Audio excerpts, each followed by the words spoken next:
What's up guys, this is Chris here, and today we are going to be shooting the brand new WMP. This is the Walther WMP Generation 2.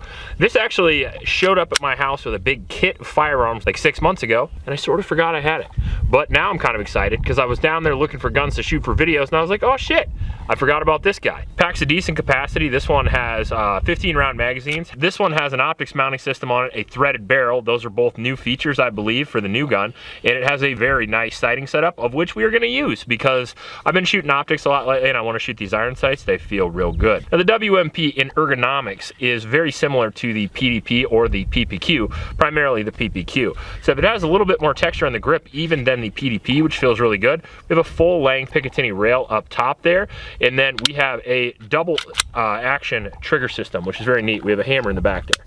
Now that doesn't stop the trigger from being really good. It actually does feel really good when you pull the trigger. It feels very similar to the PPQ, but weirdly in double action. Now I'm not absolutely an expert on this gun. I've shot it a couple times.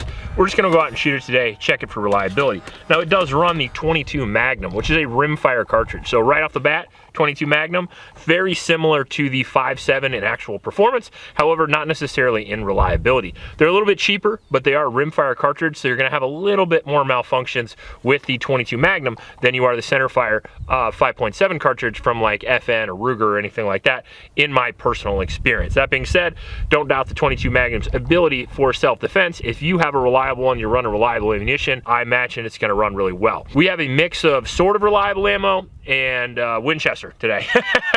So we're gonna be shooting Winchester white box, and then we're gonna be shooting some higher quality ammo as well. Mostly Winchester white box, and we'll see how this bad boy does with notoriously unreliable ammo, my personal experience. But should be a fun time today. Before we get into the video, I do wanna mention my Patreon supporters. Thank you guys very much. We bought the 22 Magnum ammo because of you guys, so we really appreciate it. And if you wanna support the channel, that's the best way to do it. Just go down to the link in the description. Also in that description is a link to a local shelter in Ames, Iowa. It's the YSS. Please go down there and donate to those kids. And finally, I want to thank the sponsor of today's video, Sonoran Desert Institute. I'm a big fan of what they give to people, and I'm a big fan of being able to get educated in a field that you're passionate about. They offer education for not only gunsmithing, but drone technology and tons of other subjects. I also love the capability of the gunsmiths that come from Sonoran Desert Institute, and if you're interested in a career in the gun industry, it's a profession that not only helps people, but you can make a lot of money in. And I think one of the best ways to go to get into that is going to be the Sonoran Desert Institute. All right. That's new. Okay. Really got to hammer those magazines in there when they're full.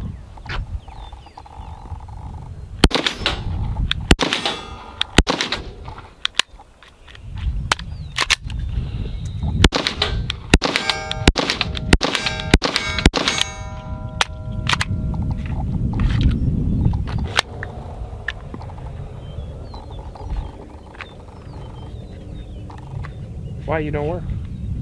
You go up, you go down, you do nothing. Okay, we'll do it the old school way.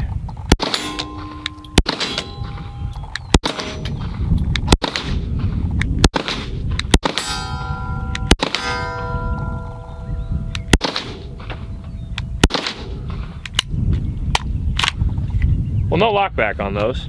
I don't think the slide release works at all. I mean, it doesn't even work with the magazine in or out. Okay.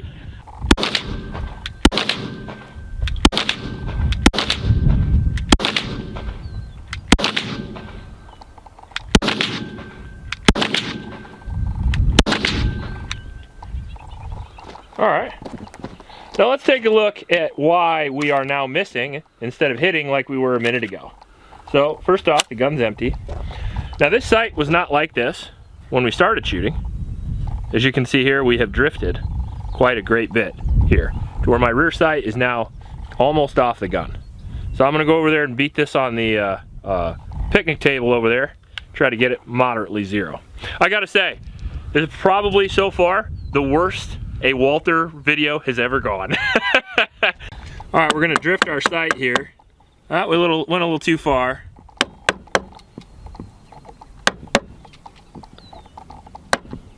And there we go, back to straight. All right.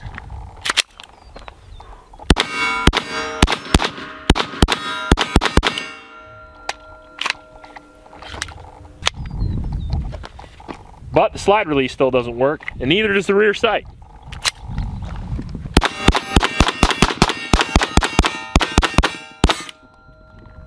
The butt sights are for pussies. That's just so silly.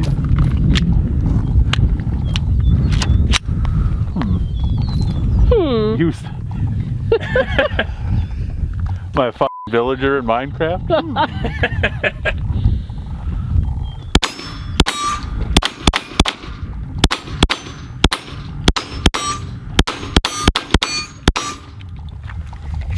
It's really light, but like I felt like, oh, there it is.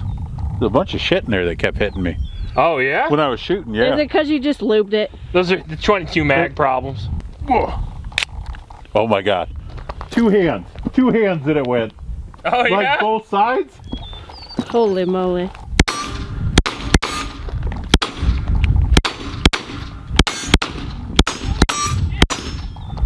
You hit me with one of those shells. Dude, I told you they were hitting the fucking shed 20 back feet there. behind you. Dude, they were hitting the top of the shed Where back there. you got me in the head.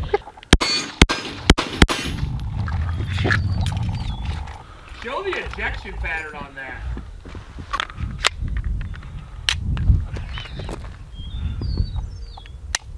Oh.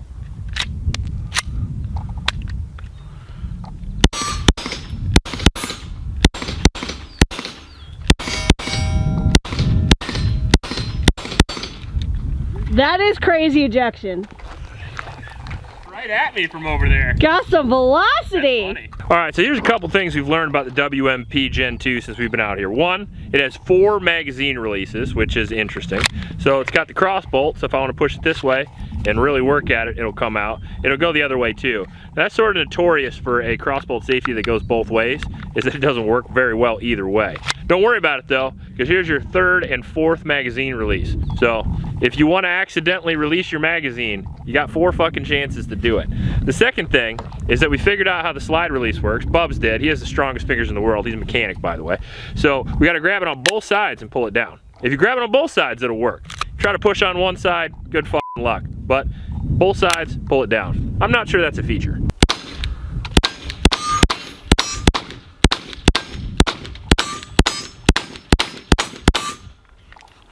What's working now? It is kind of fun, I'm not gonna lie. It's a fun gun. Why am I trying to be gentle with this? Just rock it. That didn't... Grab the slide and rack it back. Okay. Yep, good girl. Did good. You gotta place that back in the magazine now. Got it. Okay. That's such a big grip.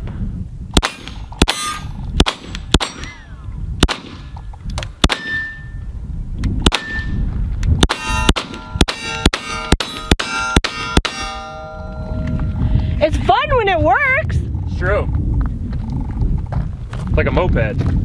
All right, so that was an interesting range trip with the Walther WMP. Now, the first generation I actually really liked and I had a lot of fun with. We had a couple malfunctions with it over the course of shooting it, but it was one of the more, if not the most reliable 22 Magnum that I've ever had on the channel. The WMP Gen 2 had some initial problems, and after that, it actually worked itself out. We didn't have any malfunctions in the last, I want to say, 150 rounds that we shot out of it, and we switched from Winchester to CCI, which seemed to fix the issue within a lot of rimfire guns. It tends to, right? Like CCI is one of the more reliable ammunitions that I've ever tried, which is why we have a tendency to use it not only for 22, but 22 mag, and obviously 9mm as well. Now, the WMP Gen 2 adds a lot of features on the previous version that I'm not sure are a win. This gun is a very interesting design, very lightweight polymer frame, 4.5-inch gun with a threaded barrel on the front. There's some cuts in the slide to make it light. We have good serrations on the front and back, optics mounting system, and then we have a blacked out rear with a fiber optic front. Now, I like the sights a lot, so I chose to use them for their video, although now I regret that because the rear sight is actually so loose I can push it with my thumb. We actually continued to have to re-zero the rear sight by beating it on the table here while we were shooting. All of that, I think, has to do with just poor fitment on the dovetail on the rear sight. Could you fix that? I'm sure. You could put some, I don't know, JB Weld or something in there, and maybe it'll stay there. What I should have done probably was use the optics mounting system and put an optic on it, and then I wouldn't have had those problems. That being said, I feel like the iron sight should not have done that, so I would say that's a fair big hit on the Walther WMP. The second thing I didn't like about the gun is I did not like the slide releases. It has two. This gun tries to be the most ambi gun in the world, and when you make a gun ambi, you end up making it not really work for either hand, and that's been sort of the case with the FNs I've used. A lot of the European guns that we use have that issue. We have this same cross-bolt magazine release that doesn't work on any gun. Like any gun I've ever really tried, this is a poor magazine design. If you're gonna run a ambi magazine release, the best way to do it is the paddle system, in which it has the paddle system, but it also has the other system as well. Now, people would say, well, that's good. That means you have options. You have 4 magazine releases. I would argue, though, that the magazine release is not something I ever want to hit by accident. Like, ever. Like, I've got 16 rounds in the gun. I want to keep my 16 rounds in the gun. There's never a situation where a quicker reload or an easier reload is going to mean more to me than keeping ammunition in the gun. So I would prefer just a single-sided magazine release, an American style, that you could move back and forth. Because if you're a left-handed person, you're always left-handed, so you can just move it back and keep it there.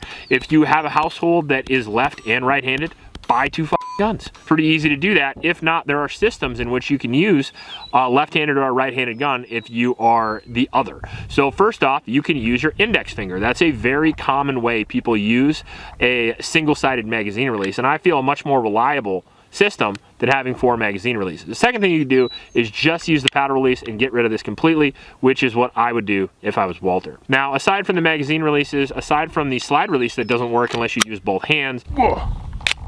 Oh my God. 2 hands. 2 hands that it went. And then the sight that did not stay zeroed literally at all. One of the loosest sights we've ever had on the channel. The gun shot really well. After we changed to CCI ammunition, the gun was 100% reliable. Now, we had a couple failures before that, maybe a little bit of a break-in process, maybe just Winchester white box, which Winchester white box is Winchester white box. Sort of like Wolf. If you're gonna use it, you know what you're doing. So we switched to the good ammo and it shot really well. The accuracy was good. I mean, for the sights not working. Initially, when I started shooting it before the sights drifted, I had no problems hitting at 50 yards, which is pretty decent for a handgun. The real selling point to this, though, is the recoil impulse. The recoil impulse of this, super smooth. You can shoot this very quickly, and the ammunition 22 Magnum is pretty affordable. I think it's on par with 9 these days, so it's not really a good reason to go over there if you already have a 9mm. Like, if you're interested in this or a PPQ for like self-defense, get the PPQ. If you're interested in this and the PDP, get the PDP. The PDP is more reliable, the ammunition is more available. It's a more potent round overall. It's a better way to go. This I could see for like shooting for fun, or maybe having for like ranch use or something like that. A lot of 22 mag handguns I've seen they use for ranch use. These days, 22 Magnum is getting phased out by the 5.7 round. The 5.7 round is similar but better in my personal opinion. And back in the day, 5.7 was so expensive and it was kind of cool, so people were like, man, I want that, but I can't afford that. So 22 mag got a sort of a resurgence with the Kel-Tec and with the WMP, and then with the sort of failed M&P as well. I would consider the least reliable M&P we've ever had was the 22 Magnum. So do I recommend the cartridge as a whole in a handgun? Not for self-defense, I do not. It's a potent enough round to use, but just a rimfire cartridge is just not reliable enough for me personally. The trigger system in this is good, but it's not as good as the PDP or the PPQ either. So in my opinion, as far as the Gen 2 goes, there's really not a lot of reasons that I would go to this gun over better options from the same company. I don't really know how else to say that other than the fact that I was just honestly a little disappointed. The first version was cool, and this one just seems like honestly a little bit of a waste of time. Good ergonomics, great grip on the gun, big trigger guard, pretty decent trigger. All the ergos on the gun are excellent, except for the ones that don't work that well, which is the slide release and the magazine release.